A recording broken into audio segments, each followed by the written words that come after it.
Welcome to another video, everyone. Today we're going to be talking about how you can optimize your Shopify website to maximize your sales. When building an e-commerce store on Shopify, it's really important to get your homepage right, as this is where your customers will first see your business. You can use a tool called Google PageSpeed Insights to test your page and see what you can improve on.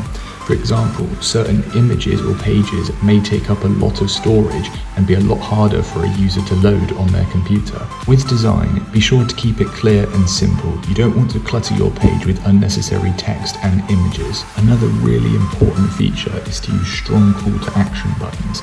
These are the stepping stones that the customer will take when making a purchase.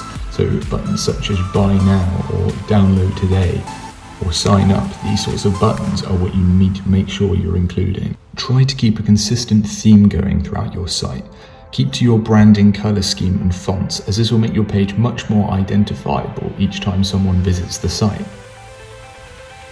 Make sure to create an organic title when making your webpage. Be sure to use the brand name and the products/services that you sell.